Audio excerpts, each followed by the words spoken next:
بسم الله الرحمن الرحيم لا حول ولا قوة إلا بالله العلي العظيم الحمد لله رب العالمين وصلى الله على سيدنا محمد وآله الطيبين الطاهرين اللهم أخرجني من ظلمات الوهم وأكرمني بنور الفهم اللهم افتح علينا أبواب رحمتك وانشر علينا خزائن علومك برحمتك يا أرحم الراحمين. We continue our discussion based on the book Divine Justice by Ayatollah Mutahari. Alhamdulillah, we managed to have already few sessions, and the topic for today is Badbiniya Falsafi, philosophical pessimism. Philosophical pessimism. He says one of the issues related to the problem of evil is that some people have developed philosophical pessimism. And these are normally philosophers who are materialists. They don't believe in God and creation. They believe this world is the only thing which exists, only this physical world. There is no God, angels, hereafter, nothing. Just this physical world, and this is just by accident, by chance, out of, for example, explosion. So these people are not able to understand why the world is like this that we have. And one of the things he mentions, and I hope inshallah you would read the text carefully, is how much these people may suffer. In some of the lectures I have talked about this, that today we have two problems in the world, major problems. Of course, there can be more, but there are two major problems. There are people who have not experienced love for God. We have many people that consciously, they don't believe in God. Maybe unconsciously they believe in God, but consciously they say we don't believe in God, and they don't have the experience of loving for God, which is very difficult. And we don't understand how much they suffer, even if they are, smiling, even if they are well off, they suffer because they have no sense of belonging. They are really orphan. An orphan is not the one who has no father or mother. A real orphan is the one who does not know whether he had a father or mother. Or these people, even worse, they say we have no mother and father. We have no creator. We are just here by chance, by accident. Okay? So they have no sense of belonging. They are really a stranger in this world. And the whole world is a stranger also. So a stranger in a stranger land. Okay, this is the problem. We have another problem in the world, that there are people who believe in God. They have religion. They are religious. But their love for God is not genuine. They think they love God, but their love for God is possessive. They want to own God. God is mine, not yours.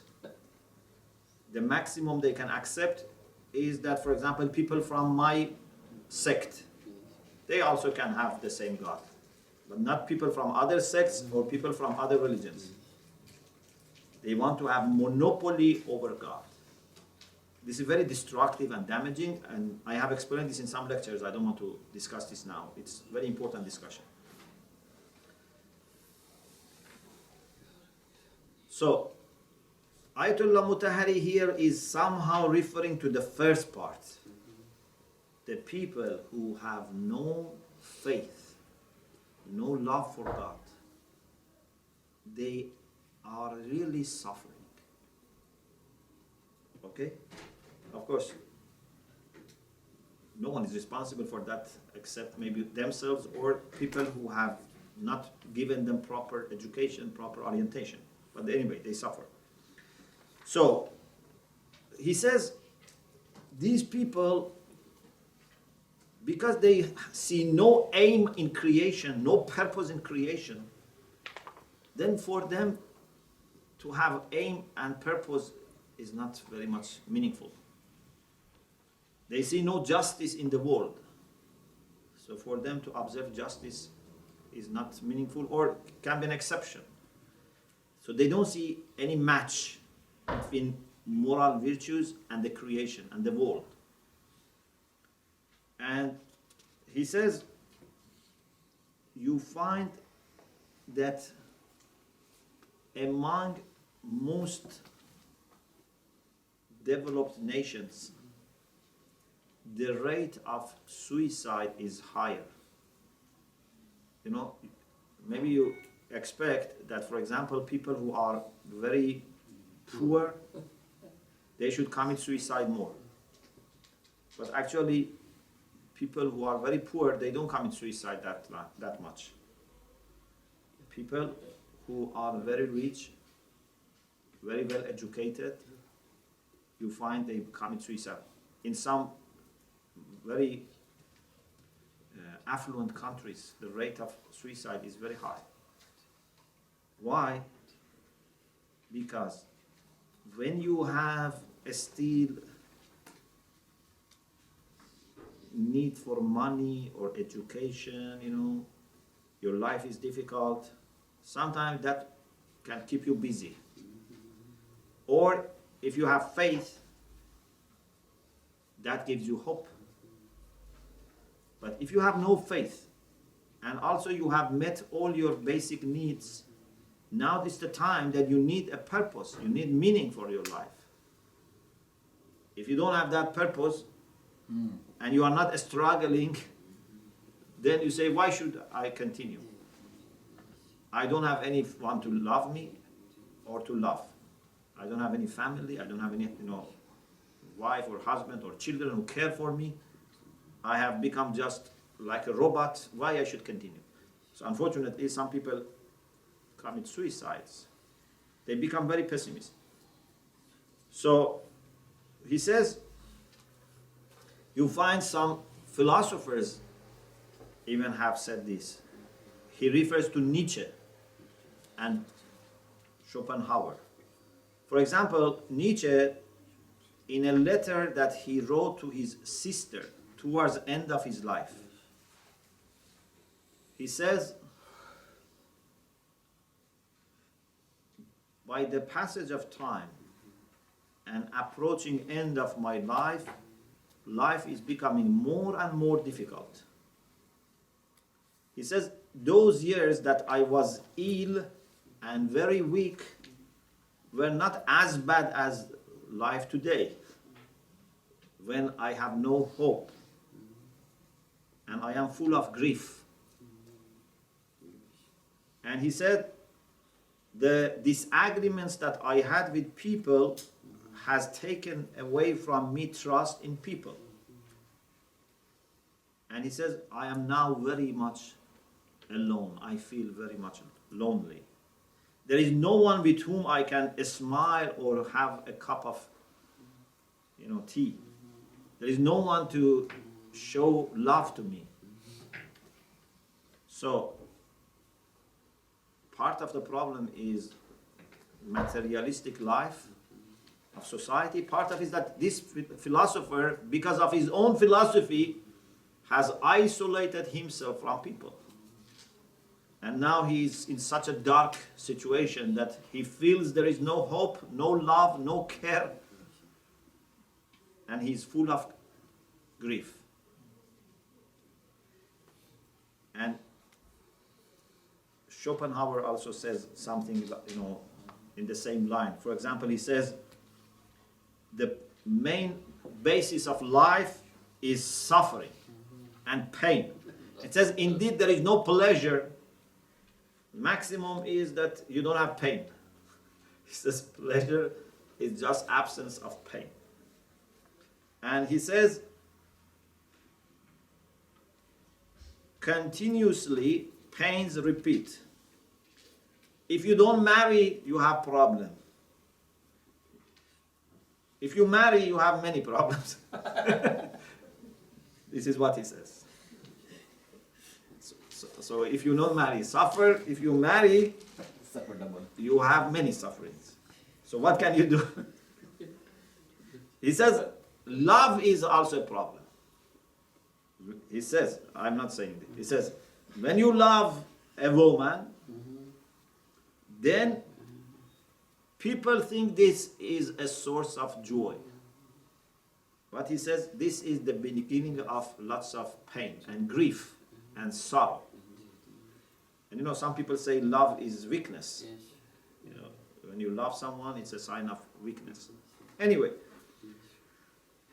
you find among also some Muslim people, I mean the Muslim world, not really maybe faithful, they also had this idea. Like Abu al-Ala Mu'arra, he had also some pessimistic philosophy. Or Khayyam, but the poet, because there is Ayatollah Mutahari says there is a discussion whether Khayyam, the poet, is the same as Khayyam, the mathematician. Because Khayyam, the mathematician, he says, seems to be someone who understands these things properly. And Khayyam, the poet, is the one who had these misunderstandings. They're not the same person. He says it seems they are not the same person. Or if they are the same person, so maybe these poems are not really for him, and they are attributed to him. Or maybe they are said as a kind of God, a kind of joking or teasing. They had also some similar ideas. But mystics, divine philosophers, we mean by divine philosophers those who have divine philosophy, those who have theosophy. Believers, they don't have pessimism. For example, he refers to Mawlavi, Rumi. Ayatollah Mutahari many times in his books refer to Ibn Arabi and to Mawlavi, Rumi. He says, for Rumi, human beings are the source and the focal point for pleasure and happiness and joy. Not you just can be happy. No, more than that. They say you are the source of happiness. You are the mine for happiness. Provided that you benefit, you utilize it. Okay? According to Rumi, there is no grief in the world that you cannot change it into joy. If you know how to do it, you can change grief into joy, and sorrow into pleasure, pain into pleasure. And he criticizes the people who think pleasure comes from listening to sinful music or dancing or, for example, sexual relation. He thinks these are not the real sources of joy for a human being. These are very superficial. For example, there is a section here. I refer to some of the couplets. He addresses human beings. He says, ای همه دریا چه خواهی کرد نم. He says, you are a full sea, ocean. You are a complete ocean. Why you are looking for humidity? Nam means humidity, yeah? You are ocean, you are looking for humidity. For moisturizer, you are... وی همه هستی چه می جویی عدم. You are full of existence. Why you are looking for non-existence? تو خوشی و خوب و کان هر خوشی. You are happy and good and you are the mind, you know, it means source. For all the good things and for all the pleasure. تو چرا خود منت باده کشی؟ Why you are begging wine to give you pleasure? A cup of wine. You don't need a cup of wine to give you pleasure. You are full of pleasure. تاج کرمناست بر فرق سرت. Allah has put the crown of Karamna Bani Adam on your head. طوق اعطیناک آویز برت. And Allah has put as necklace إنا أعطيناك الكوثر. So why you are looking for something from outside? Therefore, he says, people like Mawlavi, like Rumi, no matter what happens, they are full of joy. And he has in another place a poem which is very famous. عاشقم بر قهر و بر لطفش به جد. ای عجب من عاشق این هر دو زد. This is a very important point. He says, whether my beloved is showing favor to me or he is showing, you know, unhappiness, whether he's talking to me with joy or he doesn't talk to me, I am loving him. I love him when he talks to me, and I love when he is angry and doesn't talk to me. I love him or her, whatever. ای عجب من عاشق این هر. It's strange that I love two opposite things. I love my beloved talking to me. I love my beloved, you know, not talking to me. Because talking and not talking is the surface. What is important is behind that. Yeah? I love the one who is behind this. And the only thing that a lover cannot tolerate is if the beloved says, I don't love you. But if he says, I love you, but he is even shouting at me and even beating me, it's okay. Just, I want to know that he loves me. You know, we have in the Munajat this beautiful saying, Ilahi lakal utba hatta tarba.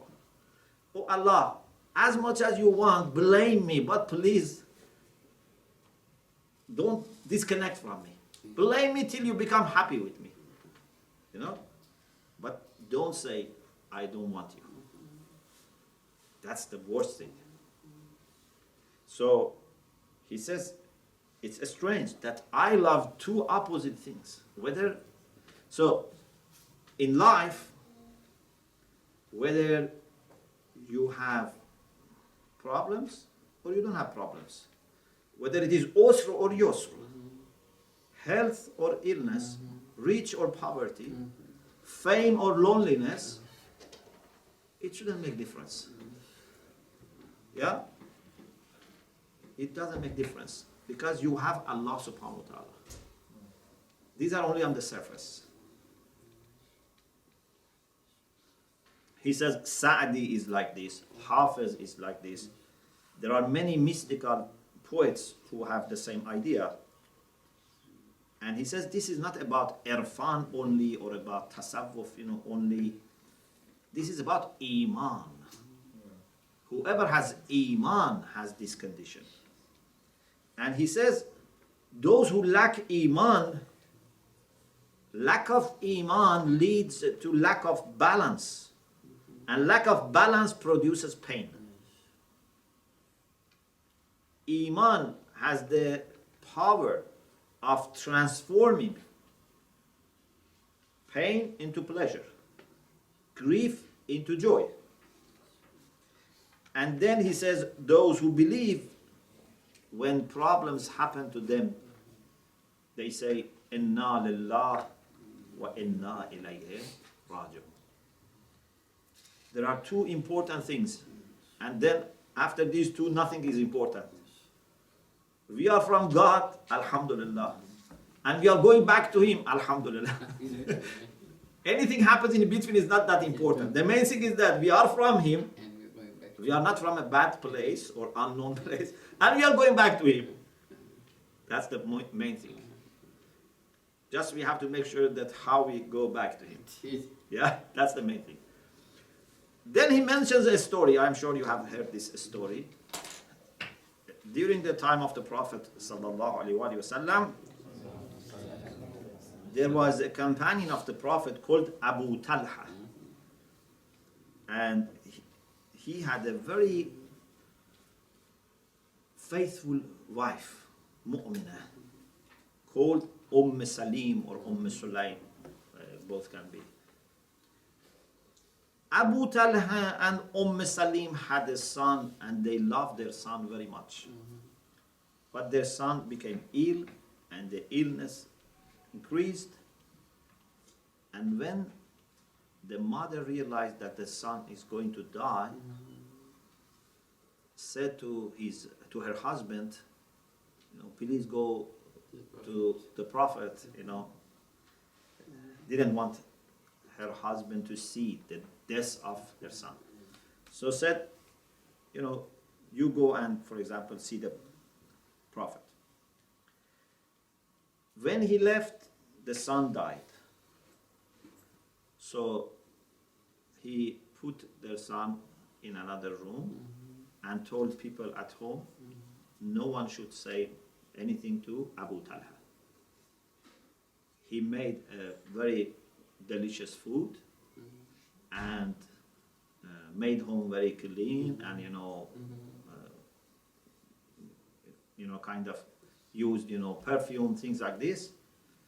And when her husband returned, no sign of grief or crying, welcomed her husband, and his husband said, how is our son? He's in a good place. He's in a good situation. He's in a good condition. He has rest. So gave him very good food, and then they slept together.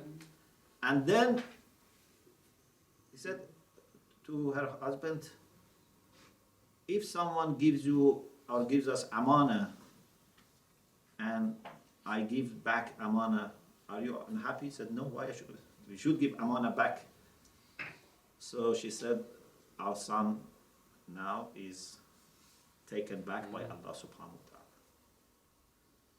And this man was moved, said, if someone is going to be in pain, must be mother more than me.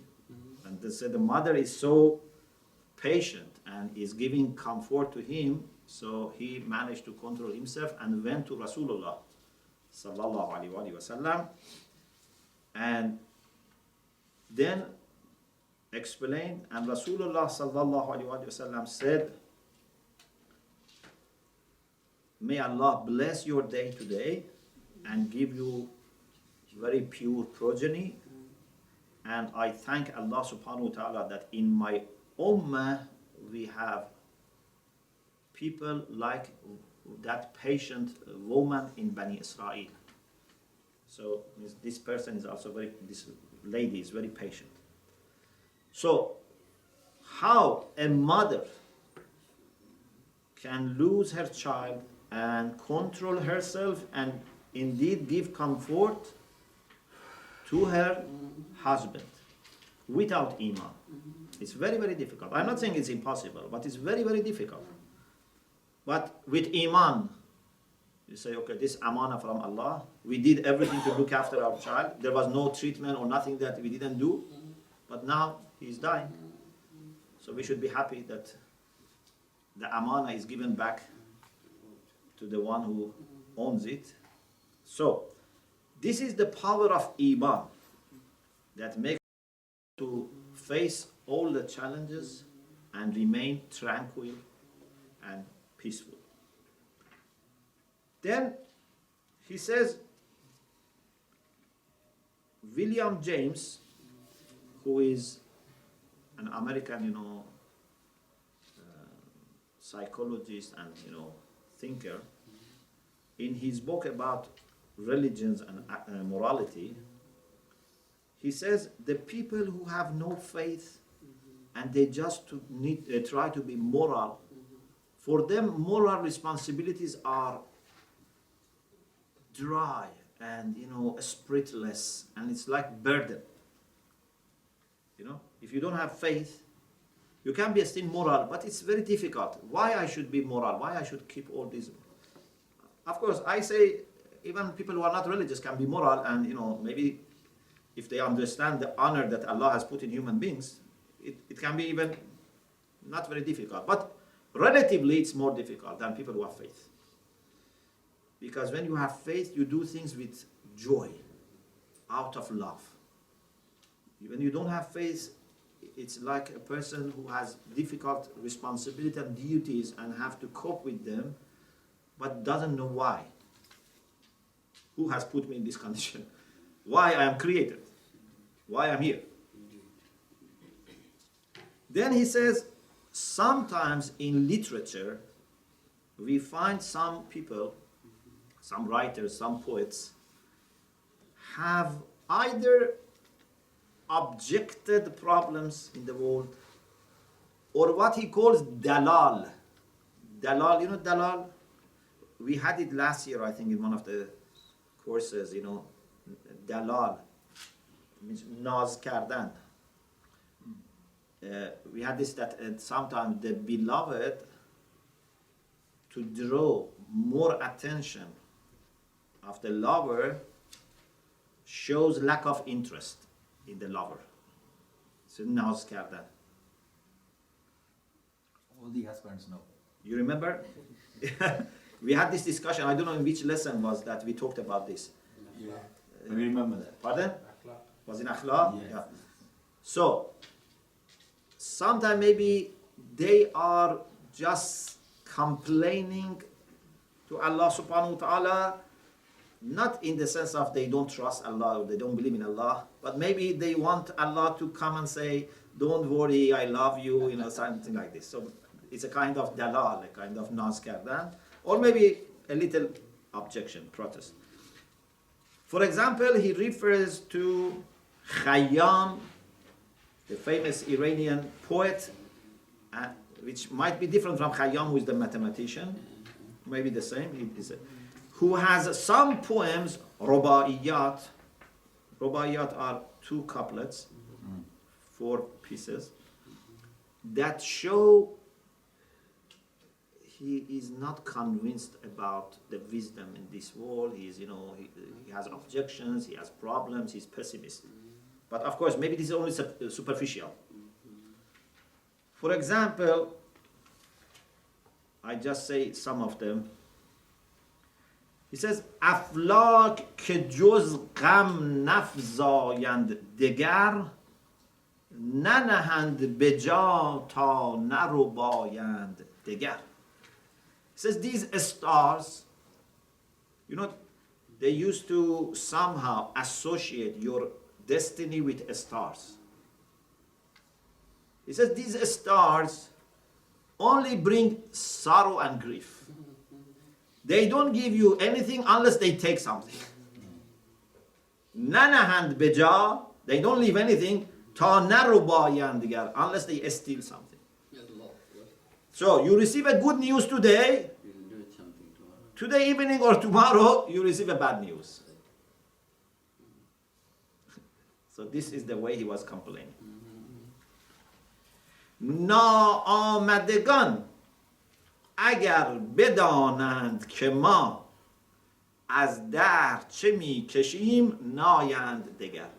He said those who are not yet born, if they knew what we do and what we suffer, they would not have come to this world. So this is a little complaint. Of course, we can answer this, and maybe he himself, didn't say this, sometimes, it's kind of teasing, maybe. He says,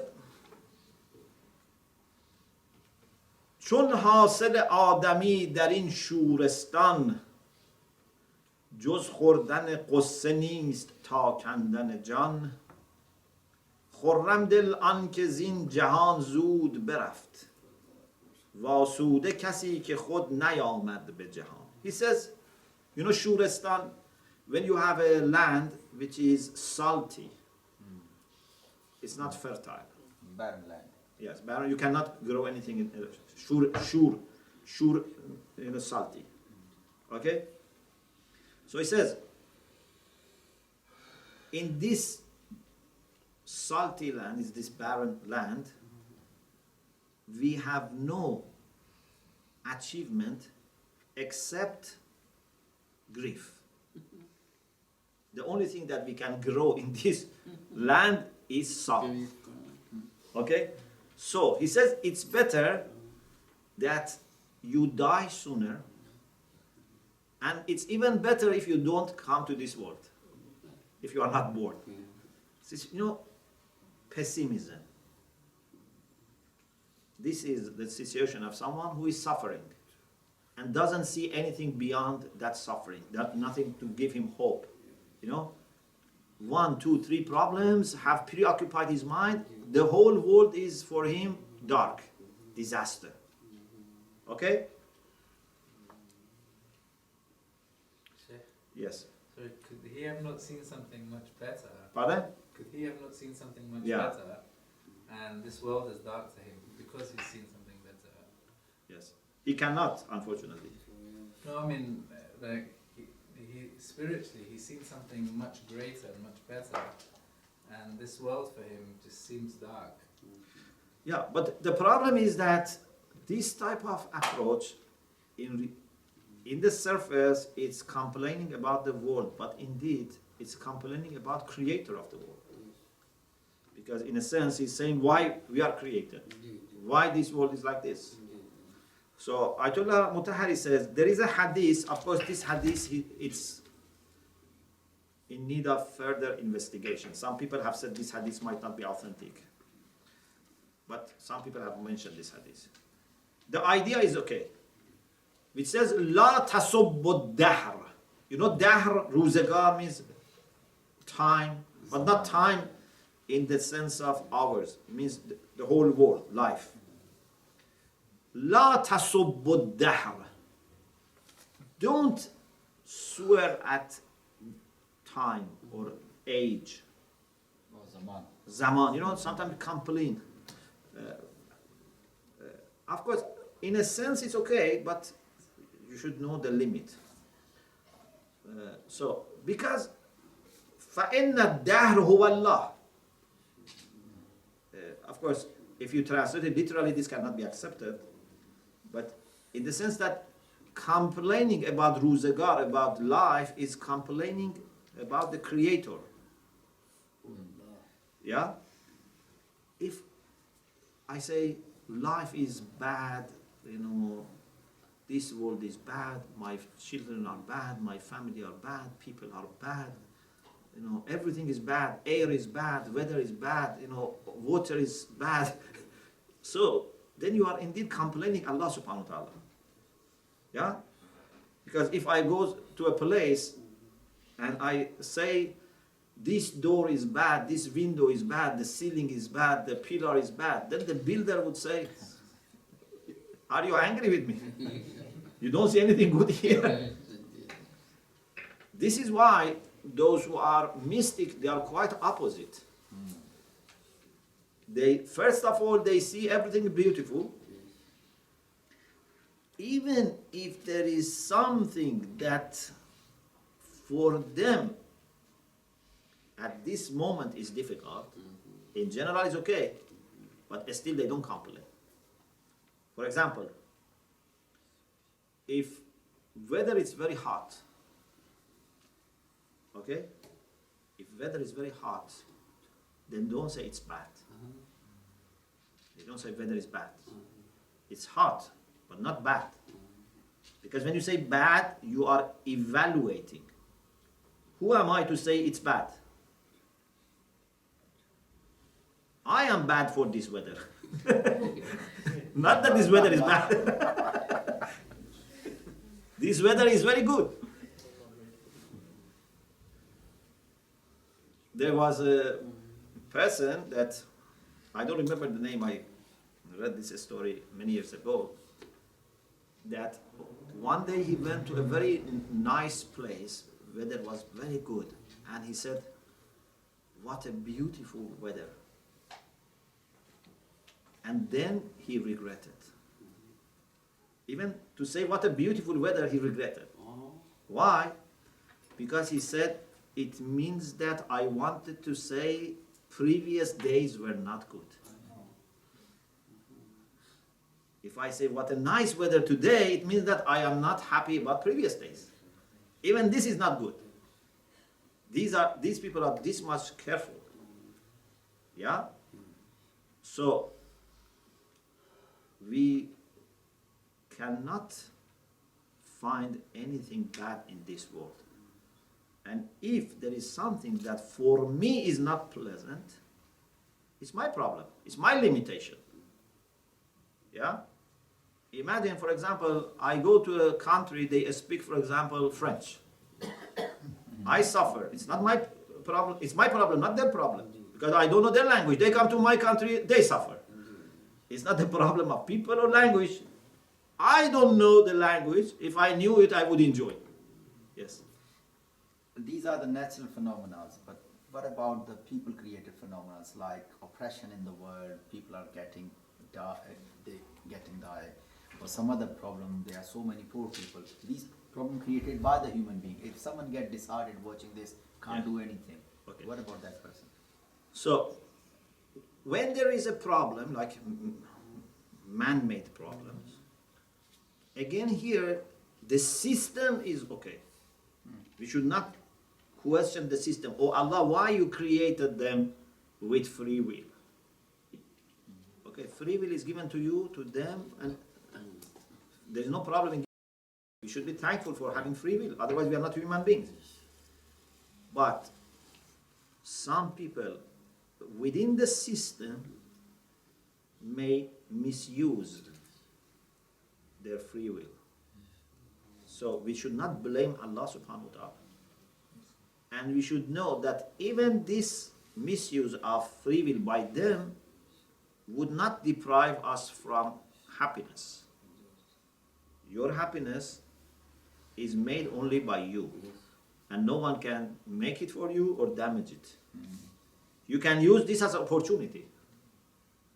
So Ayatollah Mutahari says something very beautiful. We will explain it throughout the book. All the problems that happen to you are either because of your mistakes, so it's a kind of suffering so that you be refined, or there are opportunities for improvement, for progress. So either you caused it, now because of this problem you will be purified and cleansed, or it's opportunity. Okay? So there is no way to be complaining about the system, about the creation, if you understand. Or if you don't understand, at least you trust. You may say, my knowledge is very limited. I cannot understand everything, but I know that Allah has all the knowledge and all the power and all the good. He's benevolent. So even if I don't understand details, I trust. Like a person that is the best architect of the world. Now he says that you have to make this bridge like this. You don't understand, but it's not a condition that you should understand. If you were able to understand, then you could have made yourself this bridge. Why you are asking him? Because you don't know how to do it. Yes. Some people suffer because of the jealousy or some sort of. So this is then for them to realize their problem and improve. They should improve. So it's not that they are predestined to be jealous. Yeah, but it affects on the person they are jealous of if he loses. So the people towards whom they have jealousy, okay, this is like crime being committed against them. This is opportunity for them, because in this way they can improve. When people do zulm to you and you trust Allah subhanahu wa ta'ala, you will be improved. For them it's bad, but they can stop, for those who are jealous. Okay, so he says, Nasir Khusro, who was a real Hakim and a good philosopher, there are also some poems that are attributed to him which show pessimism and complaint. But he says maybe it's not from Nasir Khusro because he was a man of understanding, or maybe it's again like Dalal, a kind of just trying to bring Allah's attention to himself. And the main thing in this poem is about why some people are very beautiful and some are not very beautiful. And then he says, oh Allah, why you made some people so beautiful that some women, that then it would be difficult for example a person to resist against temptations, something like this. So they say maybe this is not from Nasir Khusro, but anything. What is important is, as long as these are expressions of some superficial feelings, okay, it can be understood. Of course, it's better not to say these things, but it can be understood. But if they are serious, it shows lack of understanding, lack of faith. It means that this person has not been able to go a little bit deeper and understand how this world is created and what is the purpose. So we move on now to the next section to go deeper in analyzing the problems and the differences. There are two issues that we should address. Why there are differences? Why some people are beautiful, for example, some not? Why there are problems? So we will discuss about problems and differences. Yes.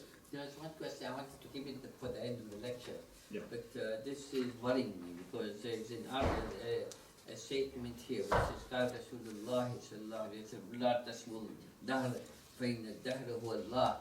They say time is Allah. Time, Allah I said made this time. hadith, some people say it's not authentic. No, it's authentic. I thought so. Yeah. In the footnote it says that Is it? I thought it yes, mentioned it might not be authentic. If it is authentic, so you have to interpret in this way, that don't complain or don't swear at time, because this goes back to Allah, because He's the creator of time. Not that time is Allah.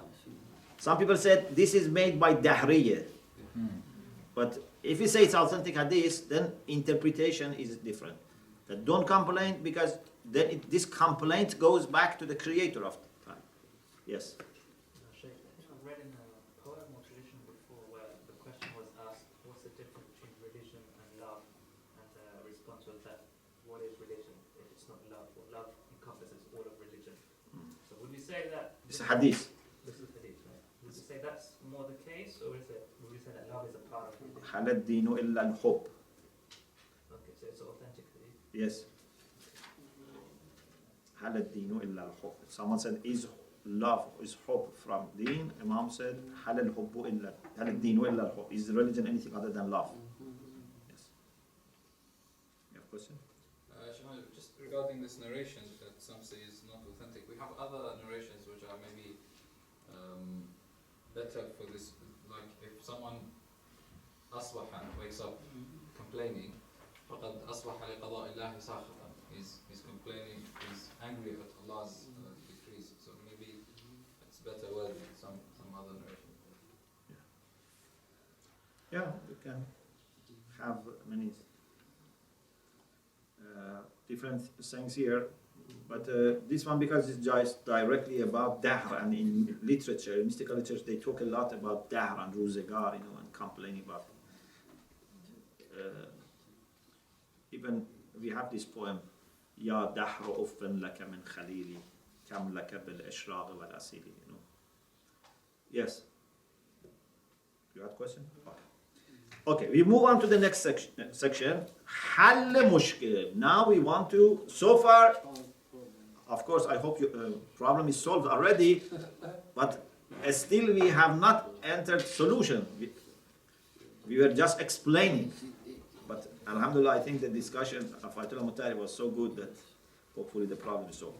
So now we go to this next section, is about how to solve the problem, how to answer this question.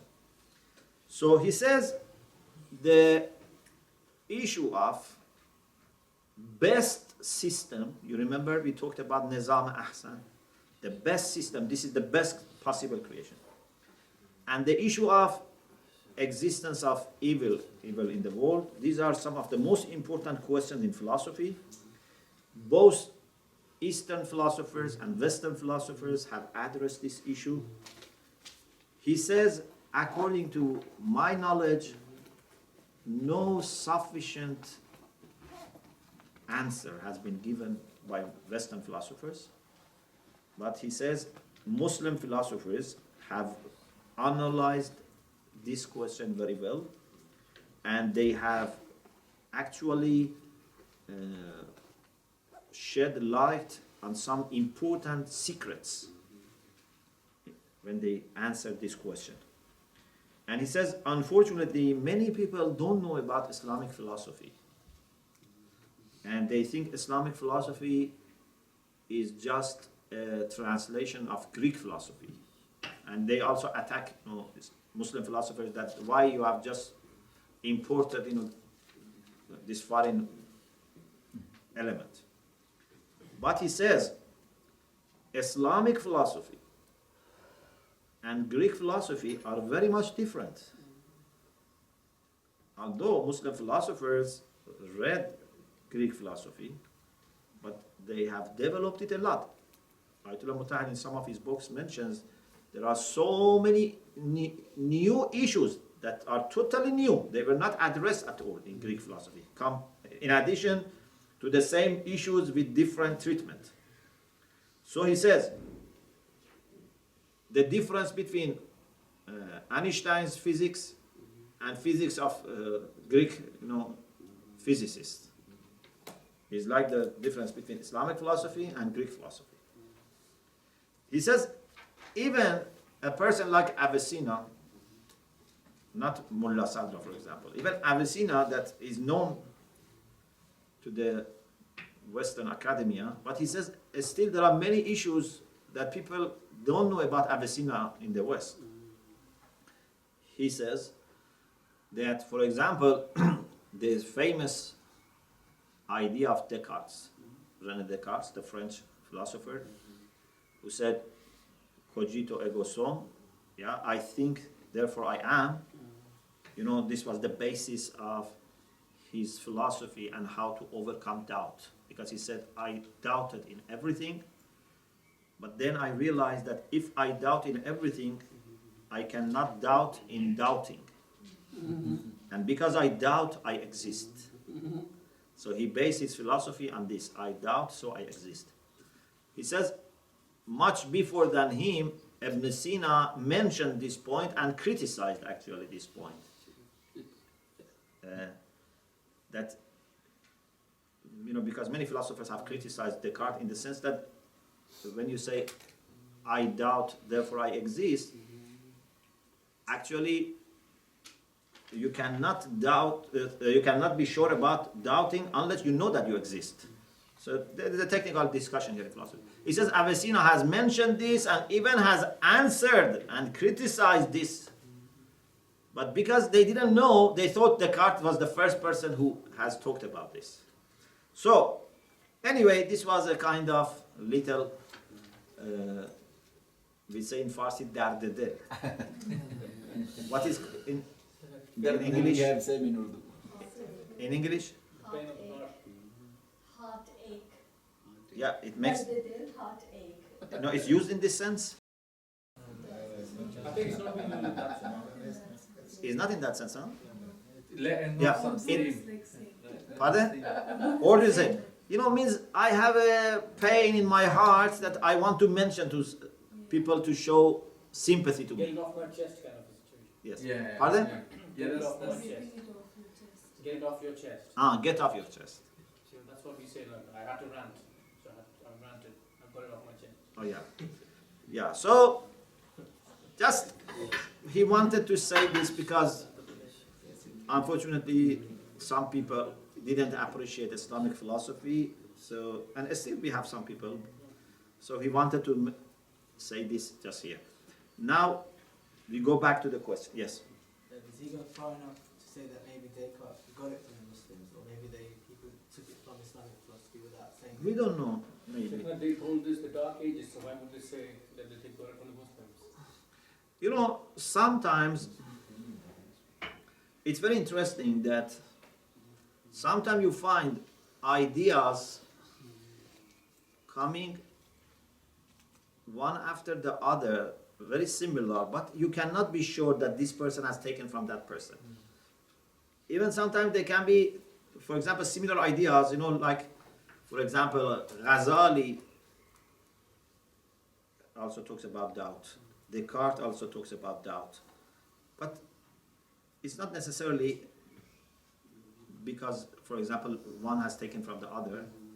So, unless there are lots of similarities and evidence that this person has taken from another person. But what is important is that at least even people who came after him, they didn't notice that this is not new. This is something which was mentioned before. Yes. I think there is a book called Pandit Tariq. Imam Sadiq al-Islam, Abu Shakir Tisani, when he was atheist, he came to Imam and he asked any dalil about God. So Imam al-Islam gave him the same dalil. He said that if I... Tawhid Mufazzal? It's not in Tawhid. Maybe it's Tawhid, but I read in a different book. It's a little story. So Imam said that forget everything, that I know that I am. There was a time when I was nowhere. Either I have created myself, something like this. I don't. That's remember. another argument. So isn't it say that, this philosopher said that because I am, No, so I am. because Descartes' question is more a matter of epistemology. How to establish certainty. This is more a question of metaphysics, it's a question of existence of God. It's related, but not exactly this. Okay. He says there are different ways to answer these questions about justice, divine justice. He says those who have faith, whether Muslims, Christians, Jews, they have one general answer.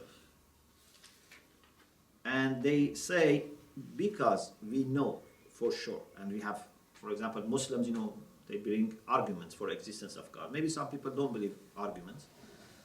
They say faith is a matter of taking risk. But in Islam, we say we bring arguments. We prove that God exists, God has knowledge, God has power, God is benevolent. And therefore, they say we trust God's choices and God's creation. And even if we don't know what is the reason behind every single decree and decision of God, we accept it. Like you trust your doctor, you trust your engineer, whatever. So this is a general answer that believers say without being in need of going into all cases, all details. And he says, these people, when they don't understand something, they say, okay, our knowledge is not enough and we cannot explain this. He says, this is good. We are not saying this is bad, but we can go even further. We don't need to just, stop here and say, we don't understand everything and we just trust God. Like when we read a book by a great scholar, if you don't understand certain things, you don't question his knowledge. You say, I don't understand. Ahl Hadith, so this is about normal believers who are not scholars. They answer this way, which is not bad, which is good, but we can go beyond. Ahl Hadith, people of Hadith also normally don't discuss these issues. You know, Ahl Hadith normally don't welcome questions. They just say you should accept it. You remember we said about Ar-Rahmanu ala al-Arsh istawa. Asking question haram. I said al-istiwa'u ma'lumun wal-kayfu majhulun was-su'alu bid'ah. So they don't encourage. Asha'ira also, they don't talk about this because for them anything that God does is just, and they don't need to worry about this. They sort it out by definition. They say whatever God does is just, even if He sends good people to hell, that's okay. So for them is also not an issue. Then he says, but other theologians, they are not satisfied with this, and they try to understand the secrets of creation, what are the benefits, what are the advantages of these creations. They try to explain.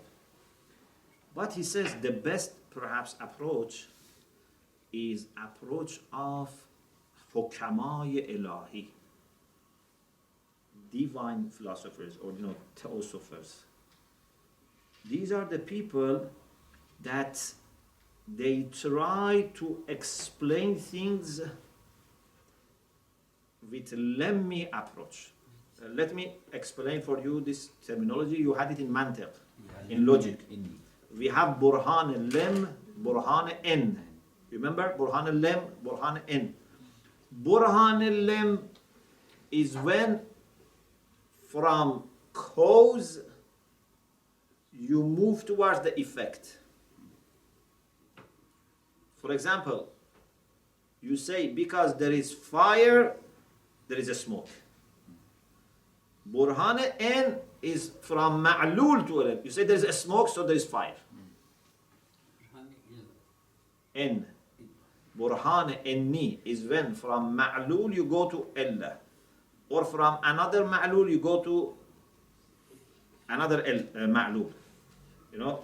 From one ma'lul to another ma'lul, or from ma'lul to illa. This is Burhan in. Burhan lem is that you know the cause, and you use the cause as reason to go towards effect. That's the best type of argument. That you know the cause, and cause is the reason. Okay? So, philosophers, divine philosophers, or godly philosophers, they use lemmi approach. What does it mean? He says, of course, it's more than this book, but he just makes few lines. To understand Allah subhanahu wa ta'ala, which is the cause, and then say Allah is beautiful, and this world is the shadow of Allah, is manifestation of Allah, and shadow of beautiful is beautiful, manifestation of beautiful is beautiful. Okay? So, from cause, you go to effect. Allah is absolutely beautiful, Jamila ala al-itlaq. Unconditionally, from every aspect is beautiful, and He has created this world, and creation of the most beautiful is most beautiful of creations. Yeah? Creation of most beautiful is most beautiful of creations. Also, Muslim philosophers have, in addition to this, analyzed shurur, problems in the world, evil in the world.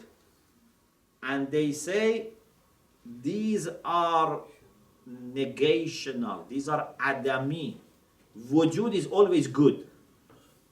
Shar is like shadow, and it's relative. We will talk about it. Shar is accidental. What is created is good. This good which is created can be for me bad. But this is not essence of it.